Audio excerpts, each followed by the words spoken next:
Get ready for a pulse-pounding ride as we dive into one of the most intense moments from our story. A midnight standoff where heavily armed cartel enforcers storm a peaceful farm, only to be met with a fierce counterattack led by a former Delta Force commander. The sheer courage of a single mother standing her ground amidst flashlights cutting through the dark, bullets flying, and trucks spinning out in the dirt sets the tone for an unforgettable showdown. Will these attackers succeed, or will they learn never to underestimate a determined family backed by the iron will of a seasoned military veteran? Join us to uncover the shocking twists, the heroic acts of defiance, and the final outcome in Mexican cartel attacks single mother's farm until her father, a Delta Force commander, arrives. Don't miss a moment of this remarkable tale.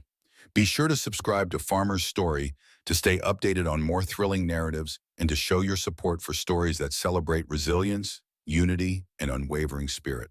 Claire Johnson lived on the outskirts of San Estrella, a quiet American town near the Mexican border. Her small farm lay at the end of a lonely gravel road, fenced in by weathered posts and miles of open pasture. In San Estrella, most folks spent their days raising cattle or tending vegetable gardens. Coffee and gossip flowed freely at the lone diner on Main Street.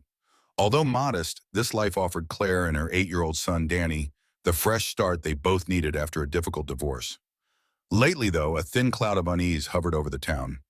Rumors circulated of a Mexican cartel expanding northward, looking for territory to conduct their illicit dealings. The local sheriff's office posted warnings, urging residents to report suspicious activity. While many shrugged it off, believing nothing truly sinister ever happened in their sleepy region, Claire sensed the tension. After all, she'd grown up listening to her father's stories, a retired Delta Force commander who used to warn her, if something feels off, it probably is. Still, her days were mostly peaceful. Claire woke before sunrise to feed her chickens and check on the vegetable patch. Once Danny was dressed and fed, she drove him to a small K-12 school in town. She worked part-time at the nearby feed store, returning by mid-afternoon to do chores around the farm. From the outside, it was a simple life. Few would guess Claire's father was Colonel James Donovan, a man whose real-world expertise in handling threats was nearly legendary, though he rarely boasted about it. Signs of encroaching trouble began to surface. People whispered about unknown cars prowling deserted roads or suspicious strangers poking around old barns. Nobody had proof of wrongdoing, but rumors hinted that the cartel might be scouting land for smuggling routes or hidden crops. Nothing concrete suggested that Claire's humble property would be targeted, but her instincts told her to be watchful. Even so, she tried to stay optimistic. The farm was small, her finances tight, but she was gradually making ends meet. Danny was flourishing at school, even making a few new friends. She took comfort in the routine, morning chores, midday errands, and evenings spent cooking dinner, while Danny finished homework at the kitchen table. Life wasn't easy, yet she believed her family was safe enough in this corner of the country. What Claire didn't know was that events were already in motion. Across the border and in the darker corners of the region, a determined faction of the cartel had set its sights on small communities like San Estrella. Their plan? Acquire farmland and use remote properties for criminal activities. In a few short weeks, headlines would capture the dramatic truth. Mexican cartel attacks single mother's farm until her father, a Delta Force commander, arrives. But for now, Claire merely felt a tremor of concern, unaware that her father's quiet warnings were about to become all too real. One cool evening, Claire was preparing supper when she noticed headlights slowly rolling past the front yard. Through the kitchen window, she could make out a dark SUV with tinted windows traveling at a crawl. The vehicle paused near her weathered mailbox, as though the driver was examining the property. Danny, seated at the table, was too absorbed in homework to notice. Claire tensed, recalling her father's cautionary words about unusual activity in remote places. She stepped onto the porch, trying to appear casual. The SUV lingered momentarily, then continued down the road and vanished into the dusk. A chill ran through Claire. Something about the encounter felt off, but she tried to dismiss it as a random passerby lost on back roads. After dinner, as she washed dishes, she couldn't shake the nagging worry that her farm was being watched. Later that night, the phone rang. Colonel James Donovan was on the line. He greeted Claire warmly, but there was an undercurrent of concern in his voice. He asked about Danny's school, her finances, and whether she had repaired the fences around the property. It felt more like a security briefing than casual chit-chat. Claire mentioned the SUV that had lingered at her mailbox, and her father's tone changed. "Keep your eyes open," he advised. "I may head your way sooner than expected. Let me know if you see anything else unusual." His words, though calm, carried a weight that made Claire swallow hard. The next morning, she saw the SUV again. This time, it pulled to a stop and two men stepped out, poking around her mailbox before driving on. Alarmed, she called the local sheriff's office. A deputy recommended she note the license plate if they returned, promising to keep a lookout. The response felt perfunctory, as though the deputy didn't want to jump to conclusions. Nevertheless, Claire jotted down details in a notebook and resolved to stay vigilant. That day at the feed store, she overheard neighbors discussing similar sightings, suspicious vehicles, men in dark clothing wandering near property lines, and vague offers to buy land at unusually high or low prices. Someone mentioned a rumor that a cartel might be searching for remote farmland to expand operations. The talk made Claire's stomach churn. She remembered her father's stories about how criminal groups scouted small towns, testing boundaries before making a move. Driving back to the farm, she found herself constantly checking the rearview mirror. The wide, open fields that once soothed her now seemed menacing, as if anyone could be lurking just out of sight. She reminded herself of the months of peace she'd had here. It was likely just a few wanderers or troublemakers passing by. Yet deep down, a voice whispered that bigger forces might be at play. Claire managed to push the concern aside long enough to help Danny with his homework and tuck him into bed. But in the silence of her own room, her mind drifted back to the phone call with her father. Mexican cartel attacks single mother's farm until her father, a Delta Force commander, arrives. The phrase echoed in her thoughts, sounding less like an overblown headline and more like a dire warning of what could soon unfold.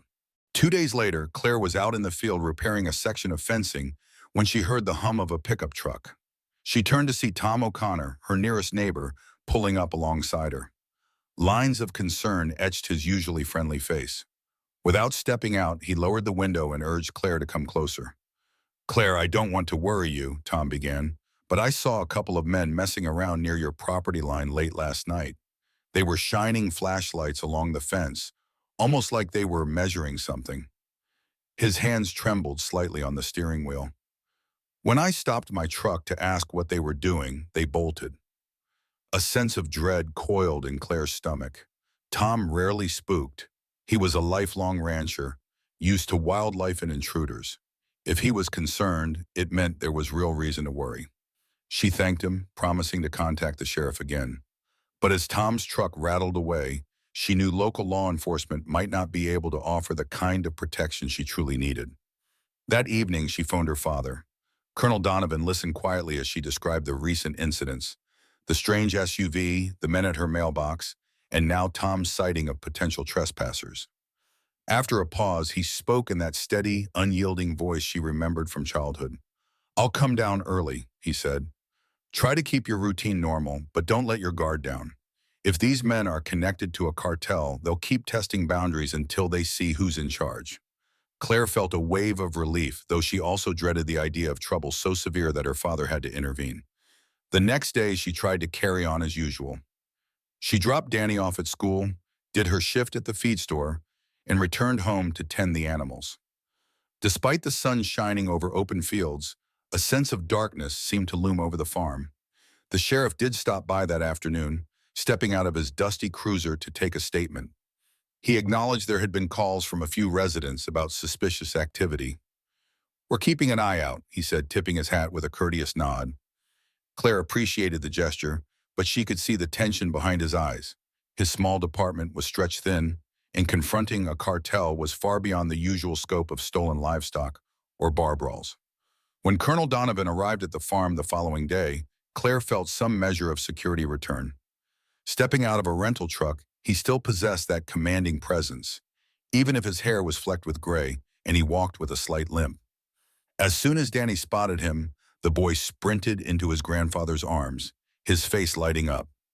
Claire managed a tight smile, silently grateful he was here. Yet, in the quiet of her mind, she recalled the phrase that had been swirling around like an ominous prophecy. Mexican cartel attacks single mother's farm until her father, a Delta Force commander, arrives. She hoped it would never come to that, but each day brought new evidence that a confrontation was fast approaching. Colonel James Donovan wasted no time assessing the situation. Within hours of arriving, he walked the perimeter of the farm, noting vulnerable spots in the fence line and potential approaches for vehicles. He took photos of fresh tire marks near the main gate and found footprints in the soft dirt by the barn. Claire watched her father operate with professional efficiency, years of Delta Force training distilled into calm, methodical steps. That evening, they sat at the kitchen table, the overhead light casting shadows on maps of the surrounding areas. Danny was asleep upstairs, too young to join in these conversations about security and strategy. Claire filled Jim in on every odd occurrence she'd witnessed or heard from neighbors. With each detail, his expression grew graver. "It's almost certain they're scouting," he said, tapping a pen on the map. "When criminals move in, they first find out who's likely to resist. They gauge the risk before deciding on open aggression." Claire felt a chill. "But why my farm? It's small, not worth much," she asked softly. Her father shrugged. "Sometimes remote properties are perfect for staging illegal activities, especially near the border. They might want to use your land as a smuggling corridor or set up hidden storage. If they think you can't fight back, you become an easy target." The thought made Claire's blood boil. She'd poured her heart into making this place a home for Danny. Before turning in for the night, she and her father checked the locks, closed the shutters, and briefly tested a rifle Jim had brought with him. Claire had grown up around firearms, but she hadn't held one for years. She felt uneasy, yet also strangely reassured to have her father's expertise at hand. The next morning, Colonel Donovan began quietly reinforcing the farmhouse, hammering extra brackets onto the barn doors and showing Claire how to install improvised barricades over the windows if needed. He explained the importance of layered defense. If they do come, you want them slowed down at every turn, giving you more time to react. Word of his arrival spread quickly among the neighbors. Some folks stopped by with words of gratitude, relieved that a military professional was on site. Others seemed nervous, as though acknowledging that the situation was far more serious than they wanted to admit. Tom O'Connor swung by with a rifle he no longer used, offering it to Claire in case more firepower was needed. Still, the atmosphere in San Estrella was fraught with tension. The sheriff's office had received multiple reports of attempted land grabs and suspicious vehicles. Some landowners claimed they were approached with offers of large sums of cash to lease out portions of their property, no questions asked. The pattern was unmistakable, an organized effort to secure farmland through intimidation or bribery. Sitting on the porch that evening, Claire turned to her father. "Are you sure we can handle this?" Colonel Donovan let out a measured breath. "We have to be ready. These people rely on fear. Show them you're not afraid, and they'll think twice." Claire wished she could match his confidence, but the dread in her stomach persisted. The phrase "Mexican cartel attacks single mother's farm until her father, a Delta Force commander, arrives" was no longer just a fearful whisper. It felt closer to an inevitable reality. A couple of nights later, Claire was in the kitchen finishing up the dishes when the unmistakable crunch of tires on gravel broke the silence. She peered out the window and saw headlights beaming straight at the farmhouse. This time, there was not just one SUV, but two more vehicles, a pickup and another SUV, rolling in formation behind it. Hard hammering, she called out for Colonel Donovan. He quickly flipped off the lights, urging Claire to move Danny into an interior room they had designated for safety. Through a gap in the blinds, Jim saw at least 8 or 9 figures step out into the moonlit yard. Their posture and the glint of weapons suggested they weren't here for a friendly chat. One of them shouted, "We know someone's inside. Come out or we'll come in ourselves." The accent was thick, and the voice carried an air of arrogance. Claire's mind spun. Her father had predicted an eventual escalation, but she hadn't expected it to be so soon or so brazen. Jim motioned for her to stay low. With expert stealth, he circled to a side window and used a rifle to fire a warning shot into the ground near the men's trucks. The sudden blast made them scramble behind their vehicles for cover. Shouts rang out in Spanish and English. "They're armed! Get down!" The tension soared, a terrifying moment of frozen stillness where anything could happen next. Suddenly, the men fired back. Bullets peppered the outer walls, shattering a front window and sending shards of glass flying into the living room. Claire's pulse pounded in her ears. She had to remind herself to breathe. Meanwhile, Colonel Donovan took controlled shots, aiming to keep the intruders pinned rather than taking lethal force right away. He hoped a strong defense would deter them from storming the house. The firefight escalated. Sparks flashed in the darkness as bullets collided with metal, dirt, and wood. Danny hid beneath a makeshift barricade, tears in his eyes but silent, following his mother's instructions to stay low. Outside, the assailants shouted orders to each other, trying to coordinate a push toward the farmhouse. But they hadn't counted on Jim's tactical prowess, or the fact that a few brave neighbors had heard the commotion and were now barreling down the road in their pickup trucks. Spotlights sliced through the darkness, accompanied by the crack of hunting rifles from Tom O'Connor and another rancher. Blindsided, the attackers panicked. They hadn't planned for multiple defenders. Within minutes, the cartel gunmen realized they were outflanked. Engines roared, and the vehicles beat a hasty retreat under covering fire. One truck, trying to spin around too quickly, ended up in a shallow ditch before it finally managed to peel away. Then, just as fast as they arrived, the intruders vanished into the night, leaving bullet-riddled walls and a traumatized family behind. Claire crawled over to Danny, hugging him tightly. Colonel Donovan did a final sweep from the window, making sure no threat remained. It was a victory, but only for now. The reality of Mexican cartel attacks single mother's farm, until her father, a Delta Force commander, arrives, was no longer abstract. It had quite literally come knocking, and the stakes were higher than ever. The early morning light revealed a harrowing scene. Bullet holes perforated the farmhouse's exterior, shattered glass covered the porch, and the driveway was pockmarked with skid marks. The livestock in the barn were skittish, some refusing to emerge after the deafening chaos of the night before. Neighbors trickled in, drawn by the sound of gunfire and anxious to see if Claire and her family were safe. Colonel Donovan spent the dawn hours inspecting the property for evidence. He collected spent casings and took photos of footprints in the mud. The attackers had left little behind except damage and a clear message of intimidation. The sheriff arrived around mid-morning wearing an expression of shock. He snapped pictures, jotted down notes, and promised to call in state authorities for backup. But it was evident his small force was unprepared for outright warfare on the town's doorstep. Claire's hands shook as she and Tom O'Connor patched holes in the barn walls. Though physically unharmed, she felt the psychological toll of the assault. Every loud noise made her jump, and she couldn't help glancing over her shoulder at every few seconds. Danny clung to her, clearly rattled by the memory of bullets whizzing past his hiding spot. The sense of security she'd tried so hard to build felt fragile. Throughout the day, people from San Estrella stopped by with offers of help, plywood to cover broken windows, food, or even just moral support. In a small community, word traveled fast, and so did empathy. While some neighbors expressed unwavering solidarity, others voiced fear that the cartel would return in greater force. "We can't go up against professional criminals," muttered one local rancher. "This is a losing battle." Yet Colonel Donovan remained calm and resolute, as if he'd faced worse odds many times before. He explained to anyone who would listen that criminals thrive on fear. "They'll test a community's resolve. If we show them we're willing to defend our homes, they might back off, or at least think twice before striking again." By afternoon, the sheriff had arranged for a few state troopers to patrol the nearby highways, hoping to deter another immediate assault. Still, rumors spread that the cartel saw this region as a lucrative smuggling corridor and wouldn't be scared away so easily. Claire recognized the same conclusion in her father's eyes. The battle was far from over. That evening, after Danny went to bed, Claire and Colonel Donovan made plans for reinforcing the farmhouse further. They discussed installing motion sensor lights and cameras in strategic spots, continuing to fortify the barn, and coordinating more closely with other landowners. The weight of responsibility pressed down on Claire. She wasn't just protecting her son, but also contributing to the town's stand against a formidable criminal organization. As she lay awake, she couldn't ignore the echo of gunfire in her mind, the phrase she had once dismissed as an exaggerated warning.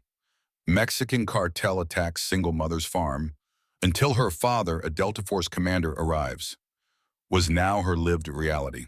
She could only hope that the next time the cartel returned, the preparations would be enough to keep her family and her town safe. Over the next week, Sanastroa found an unlikely sense of unity. Volunteers helped Claire and other targeted landowners reinforce fences and install simple alarm systems.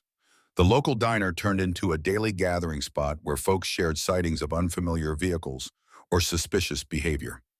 Each evening, Colonel Donovan held impromptu briefings, teaching basic security tactics to neighbors who had never held a rifle or thought about home defense strategies before. During these days, the cartel seemed to vanish.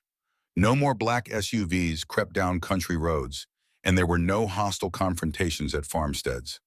A handful of families, frightened by the violence, quietly left town, but most stayed, determined to protect their properties. Sheriff Reynolds coordinated with state troopers to maintain a heavier police presence, though resources remained limited. Claire felt a mixture of gratitude and dread. She appreciated how the community was rallying together, but the silence felt ominous, as though the cartel was regrouping for something bigger. Colonel Donovan shared her concern. One afternoon, she found him on the porch, cleaning a newly acquired shotgun and scanning the horizon. When she asked what he expected next, he said, "They're deciding whether to pull out or hit harder. If they view us as too much trouble, they might move on. But if they believe we're just lucky amateurs, they'll come back with greater force." In an attempt to gather intel, Jim made discreet phone calls to old military contacts. He kept the details vague. He didn't want to bring in official government forces unless absolutely necessary, but he hinted at needing backup if the situation spiraled. Claire caught fragments of these conversations and sensed the wide-reaching network her father still maintained, even after retirement. It reassured her that they wouldn't be alone if another large-scale attack occurred. Meanwhile, Danny tried to return to normal life, attending school, helping with small chores, and meeting friends at the local playground. Claire noticed he was more jumpy than before, easily startled by sudden noises. At bedtime, he asked if the bad men would come back. Each time, Claire reassured him that Grandpa knew how to protect them, but she couldn't erase the memory of gunfire echoing through the house. One evening, a battered pickup truck rumbled down the road.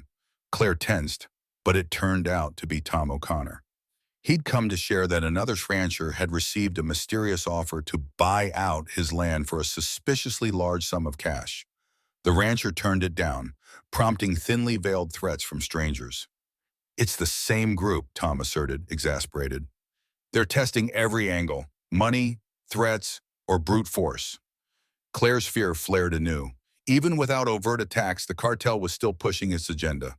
Colonel Donovan encouraged everyone to document these incidents and report them to the sheriff. "Exposure is our friend," he reminded them. "They prefer the shadows. Light forces them to reconsider." And so the uneasy standoff continued. The memory of Mexican cartel attacks single mother's farm until her father, a Delta Force commander, arrives, lingered as both a battle cry and a warning. Claire could only hope that shining a spotlight on these criminals and maintaining a united front would be enough to keep San Estrella from succumbing to fear and despair. Late one night, alarms blared on Colonel Donovan's newly installed motion sensors. Claire jolted awake, heart pounding. Her first instinct was to check on Danny, who was still asleep. Then she found Jim standing by the window, a grim silhouette against the faint moonlight. "We've got movement along the south fence," he said quietly. "At least 2 or 3 individuals." Claire's stomach flipped. Just when the town had started to breathe a little easier, trouble was back.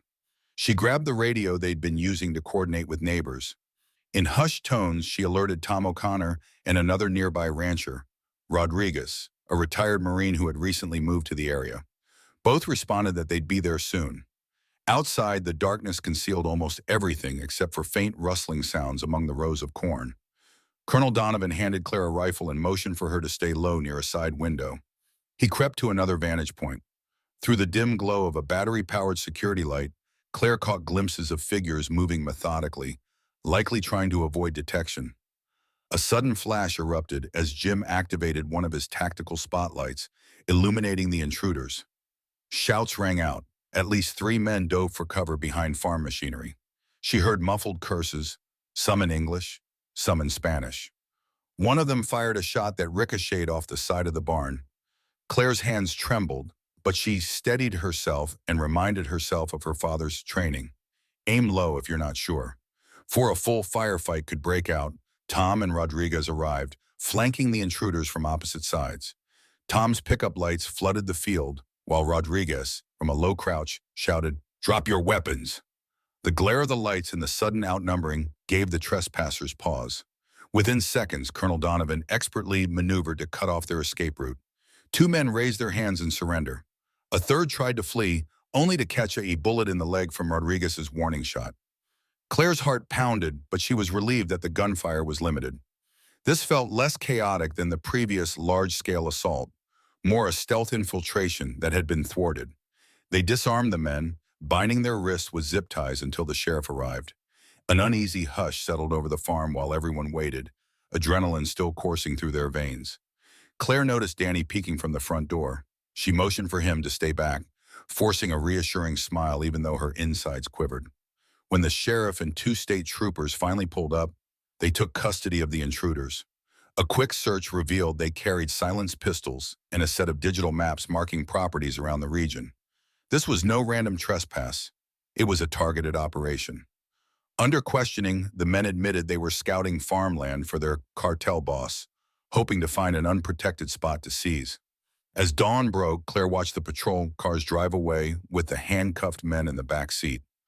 Part of her felt relief, yet she knew this victory wouldn't end the threat for good. The cartel had shown it was willing to play a long game, adapting its tactics after each setback. Yet once again, the community had stood its ground, living proof that Mexican cartel attacks single mother's farm until her father, a Delta Force commander, arrives. Wasn't just a dire headline, but a rallying cry for neighbors determined to fight back. With the capture of the three intruders, local media outlets finally took notice. Reporters from nearby towns flocked to San Estrella, interviewing residents who had witnessed the cartel's tactics. The sheriff, though wary of painting a target on the community, allowed a press conference to highlight the attempted infiltration. He hoped that publicizing the arrest would deter the cartel from further aggression. For a brief moment, a sense of guarded optimism spread through the area. People hoped the cartel, now exposed, might abandon its plans and move on. The combined pressure of local unity, law enforcement, and Colonel Donovan's tactical savvy seemed to be working. Claire, however, found it hard to fully exhale. She still remembered the bullet holes in her living room walls and the terror on Danny's face. Each time she drove him to school, she caught herself checking the rearview mirrors for suspicious vehicles. Colonel Donovan shared her caution, reminding her that victory in one skirmish didn't guarantee lasting peace. Some families returned to normal routines, but others intensified their security measures. Tom O'Connor installed additional cameras around his property, while Rodriguez offered to give shooting lessons to neighbors uncomfortable handling firearms. A few elderly residents, overwhelmed by the violence, quietly put their homes on the market. The town was changing. People were either digging in or preparing to leave. Behind the scenes, Jim continued his discreet communications with former colleagues. The men they had captured were low-level enforcers, likely not privy to the cartel's larger plans. Still, their arrests could invite retaliation from higher-ups. Claire overheard her father discussing the possibility of more direct cartel involvement, perhaps dispatching a heavier armed unit to reclaim honor. One afternoon, a handful of state troopers visited the farm to gather more intel from Jim. It was an informal conversation, but it confirmed that the troopers understood the gravity of the situation. They shared that drug seizures at highway checkpoints had spiked recently, pointing to increased cartel activity in the region. If the criminals had staked out territory near San Estrella, they were unlikely to simply give up. Though no large-scale attacks occurred over the next several days, tension hummed beneath the surface. The sheriff organized nightly patrols, and a text alert system was set up so residents could quickly warn each other of suspicious sightings. Kids in Danny's school began hearing bits of gossip about the cartel. Claire did her best to shield him, but she knew children had their own way of sensing unease among adults. As the sun set one evening, Colonel Donovan took Claire aside. "I've spoken to a few old friends," he said. "They can be here fast if we need backup. but calling them in might escalate the situation. We should see if the cartel truly plans another offensive or if they're content to cut losses. Claire nodded, although her nerves fluttered at the thought of a full-blown confrontation. Still, she found solace in how the community had coalesced. It wasn't just one family's fight anymore. Multiple ranchers, shop owners, and even local retirees had joined forces to defend their town.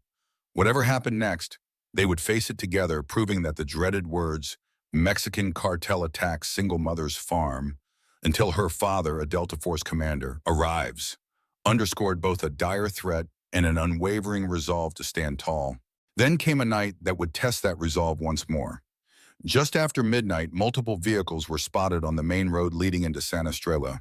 The new alert system lit up phones around town, and within minutes, a volunteer patrol near the highway radioed in, "We've got at least 4 vehicles headed in fast, 2 SUVs, 2 pickups."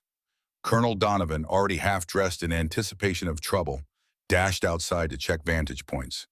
Claire could feel the electric crackle of fear and adrenaline surge through her. She helped Danny into their makeshift safe room, an interior closet reinforced with plywood, and returned with her rifle to the living room. No one wanted to fight on their doorstep, but if it came to that, they were ready. This time the vehicles didn't stop at the edge of the property. They barreled through, headlights piercing the darkness, engines roaring as they skidded across the gravel. Armed men leapt out, firing shots into the air and shouting threats in both Spanish and English. One voice bellowed, "Give up the farm! We're taking it tonight!" Colonel Donovan calmly directed Claire to kill the exterior lights, plunging the yard into partial darkness. Neighbors had already stationed themselves at vantage points. Tom O'Connor behind a stack of hay bales, Rodriguez perched near a tree line, and another rancher lying prone on a slight rise. When the shooting started, it was a cacophony, echoes rolling through the fields. Claire's heart pounded as bullets pinged off the farmhouse walls. She remembered her father's instructions. Don't fire blindly, aim with purpose. With trembling hands, she lined up her shot and squeezed the trigger, aiming low toward the tires of the lead SUV. A deafening pop confirmed a hit. The vehicle sagged on one side, tire shredded. The attackers, surprised by the disciplined defense, scattered for cover. Colonel Donovan barked into his radio, coordinating with the neighbors. One group of cartel enforcers tried to flank the barn, only to be pinned down by sniper-like shots from Rodriguez. Another group attempted to breach the farmhouse front door, but found themselves under direct fire from Claire and her father. Miraculously, the volunteer patrol from town arrived as well, local trucks rumbling across the fields with spotlights blazing. The sudden reinforcements threw the attackers off balance. Within minutes, the thugs realized they were outmaneuvered. Engines roared anew as 2 of the vehicles fled the scene. Another, disabled by bullet holes, was abandoned on the edge of the property. The firefight lasted maybe 20 minutes, though it felt like a grueling eternity. When the dust settled, a few wounded cartel members lay on the ground, groaning in pain. Colonel Donovan and the neighbors cautiously disarmed them. Claire exhaled, body shaking from the overdose of adrenaline. As dawn approached, the battered farmhouse stood yet again. This time, the victory felt decisive. The cartel had unleashed a more direct assault and still failed to seize the farm. Through grit, unity, and Jim Donovan's tactical leadership, San Estrella had withstood the onslaught. The words "Mexican cartel attacks single mother's farm until her father, a Delta Force commander, arrives" had never rung truer. Their home was scarred, but unbroken. Sunrise revealed the toll of the night's battle. Bullet casings littered the ground, and deep ruts scarred the farmland where trucks had careened in hasty retreats. Smoke drifted from a scorched patch near the barn. A Molotov cocktail tossed by the attackers had ignited some hay, but neighbors had extinguished the flames before it spread. Emergency vehicles converged on the scene. The sheriff and state troopers set up a perimeter, securing the few injured cartel members for medical treatment and subsequent arrest.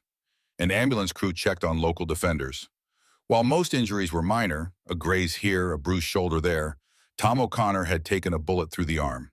He was stable, but shaken. The gravity of the incident was impossible to ignore. Reporters arrived soon after, cameras rolling as they documented the bullet-riddled vehicles and shattered windows. This time, even national news outlets took notice. An armed cartel assault within the United States was big news, especially when repelled by a tight-knit rural community. Colonel Donovan stepped away from the spotlight, preferring to focus on immediate concerns, reinforcing the barn's damaged door, ensuring the fuel tanks were intact, and double-checking the farm's livestock. Claire, numb with exhaustion, walked through the farmhouse to assess the new round of bullet holes and broken glass. Danny clung to her, both relieved and terrified by the ordeal. A wave of pride and disbelief rippled through San Estrella. Neighbors congratulated one another for standing firm, even as they worried the cartel might retaliate once more. Still, the attackers had been visibly rattled, losing men, vehicles, and face. "They came in heavy," observed Rodriguez, shaking his head, "and they left heavier. They'll remember this night." Sheriff Reynolds convened a brief meeting, commending the collective defense and promising that state authorities would stay on high alert. He also mentioned that federal agencies were taking an interest, though it remained unclear if or when they'd intervene. Claire glanced at her father, quietly thankful for his presence. She knew if Jim Donovan hadn't been there to organize the response, the night might have ended in tragedy. In the aftermath, a subdued hush fell over the farm. Danny, eyes wide, asked if the bad guys would ever come back. Claire hugged him close, wishing she could guarantee they wouldn't. Colonel Donovan rested a reassuring hand on the boy's shoulder, stating gently, "They'll think long and hard before trying again, and we'll be ready." The next day passed in a blur of interviews, cleanup efforts, and medical checkups. The once peaceful farmland was now riddled with evidence of a full-blown firefight, but the moral victory was tangible. An entire cartel strike team had been driven off by a band of determined ranchers and a retired Delta Force commander. The rest of the town watched with a mix of awe and relief, many finally believing they could hold their ground. Late that evening, as Claire settled in for a restless sleep, the phrase that had hung over them like a dark prophecy felt finally vindicated. Mexican cartel attacks single mother's farm until her father, a Delta Force commander, arrives. Those words had become a testament to the town's courage and the unbreakable bond of family. For now, at least, they had won. Over the next several days, a wary calm settled on San Estrella.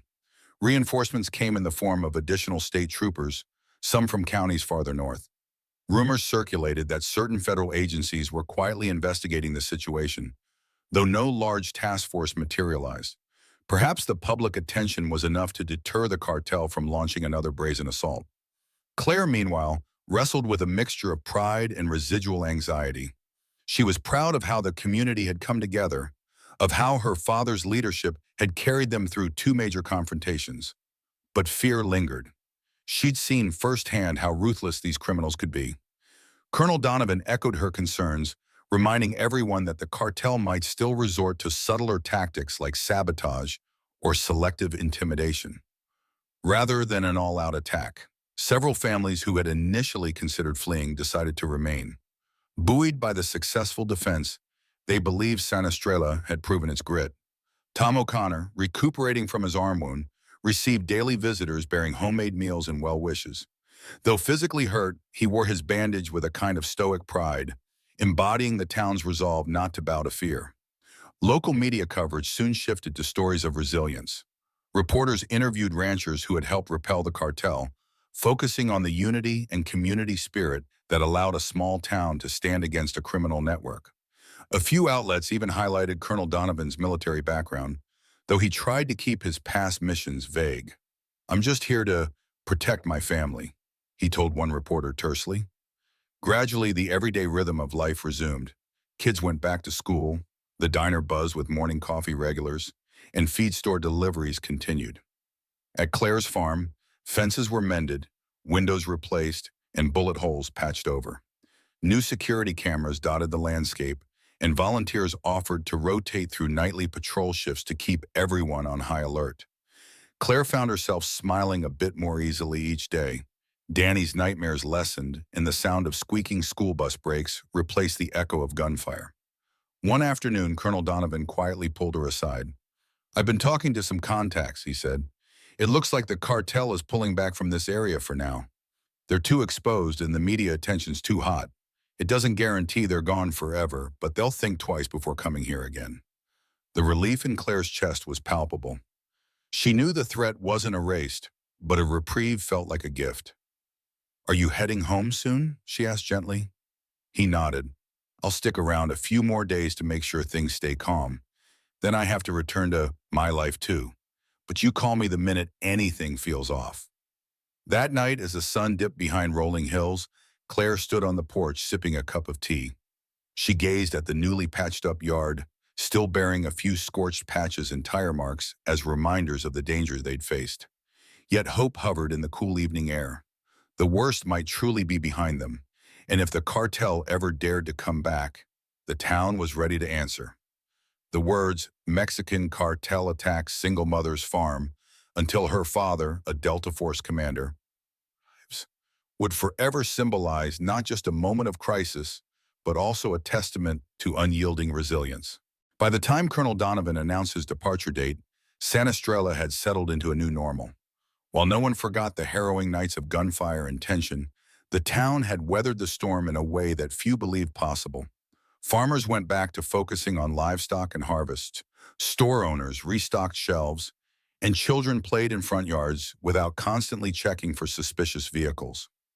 Still, underlying vigilance remained. Several properties adopted the security measures Colonel Donovan recommended. Basic fences were fortified with sturdier wire and posts, and motion-triggered lights dotted various ranches. Neighbors continued to coordinate watch schedules, ensuring that any unusual movement would be noted and reported immediately. The sheriff's office, newly equipped with state-provided resources, promised quicker response times. Claire found herself in a bittersweet emotional space. She was grateful the immediate crisis had passed, but apprehensive about her father leaving. One morning, as they finished painting a newly patched barn door, she spoke up. "Dad, are you sure it's okay for you to go?" He set down his brush, regarding her kindly. "I think so, sweetheart. You're in a better position now, and the town knows how to stand together. I'll just be a phone call away." Word of his impending departure spread quietly through the community. A small gathering formed at the local diner as a kind of impromptu send-off. Farmers, shopkeepers, and a few of the volunteer defenders stopped much to shake Jim's hand or pat him on the back. Tom O'Connor, arms still in a sling, raised a mug of coffee in salute. "Thank you for everything," he said earnestly. "We owe you and Claire more than we can ever repay." Colonel Donovan merely smiled, deflecting praise. "You all did your part," he insisted. "I just helped focus it. Don't let that spirit fade now that things have calmed down." On his final day, Jim insisted on one more perimeter check of Claire's farm, strolling the fence line and testing the new security cameras. Satisfied, he gave Danny a playful nudge on the shoulder, reminding him to help his mother keep watch. Danny's eyes glimmered with admiration. To him, Grandpa was some mix of real-life superhero and steadfast guardian, an image that would surely last a lifetime. When the moment came for Colonel Donovan to drive off in his rented pickup, Claire felt tears prick at her eyes. She hugged him fiercely, recalling every instance he'd come to her rescue over the years. "I'm proud of you," he whispered before stepping away. "You stood tall when things got tough. That's all any parent could want." As the truck disappeared down the gravel road, Claire exhaled a shaky breath, realizing a chapter had closed. The words, "Mexican cartel attacks single mother's farm," until her father, a Delta Force commander, arrives, now felt like the retelling of a legend, harrowing yet suffused with perseverance and familial love. Life would go on, bullet holes would be painted over, and the farmland would yield crops again. But the echo of what they'd faced, and the father who stood by his daughter's side, would not soon be forgotten. In the weeks that followed Colonel Donovan's departure, San Estrella carried on with a quiet determination. The occasional journalist still drifted through town, seeking to capture the David versus Goliath narrative. Some residents obliged, sharing tales of the nights they stood guard by fence lines or watched headlights approach on lonely roads. Others preferred silence, eager to move forward without reliving the fear. Claire settled back into a semblance of routine: morning chores, school drop-offs, and part-time work at the feed store. Yet her perspective had changed. She had stood against forces she once believed were far beyond her. The bullet-riddled siding on her barn had been replaced, but she kept a single hole inside the barn as a reminder of what they'd overcome. Danny returned to a typical 8-year-old's life of school friends and bike rides, though he'd occasionally bring up Grandpa's bravery, pride shining in his voice.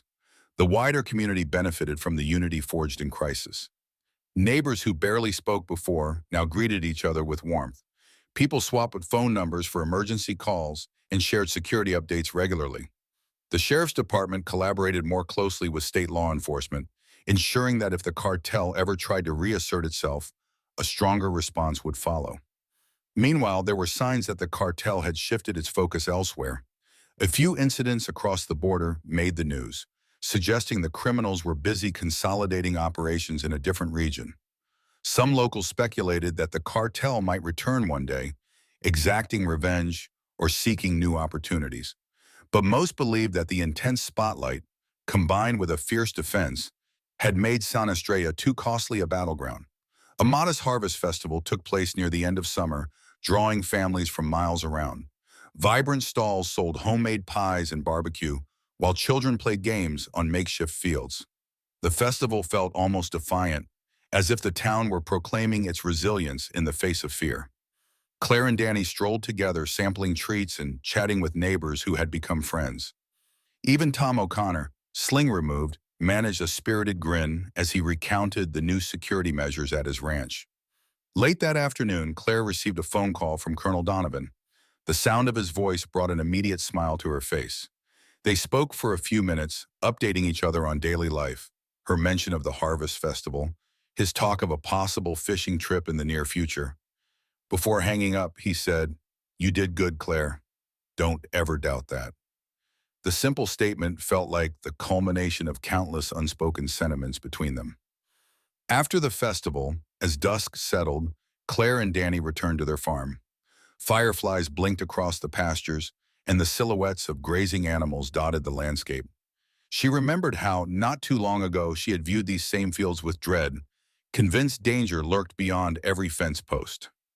Now she felt hope and renewed strength. Whatever challenges came next, she trusted in the resilience she'd discovered within herself, and the network of neighbors who had proven ready to stand by her side. Thus ended the ordeal that had once seemed unimaginable, forever memorialized by a dramatic yet fitting headline. Mexican cartel attacks single mother's farm until her father, a Delta Force commander, arrives. In truth, it was also a story of collective courage and a testament to how an ordinary place, when pushed to the brink, could rise to extraordinary heights. And while the future remained uncertain, the spirit of San Estrella and the steadfast bond between father and daughter shone like a beacon against the encroaching dark. Reflecting on the entire journey, what stands out most is the unbreakable bond of family and community. Despite facing the threat of a powerful cartel, our determined mother never lost hope, and her father's experience lit a spark of courage throughout the small town. The battles were fierce, but each challenge only strengthened their resolve. In the end, unity and perseverance prevailed, proving that no matter how daunting the odds, a tight-knit community can defend its home against seemingly unstoppable foes. From my perspective, this story reminds us that even in the darkest moments, heroism can surface from the most unexpected places.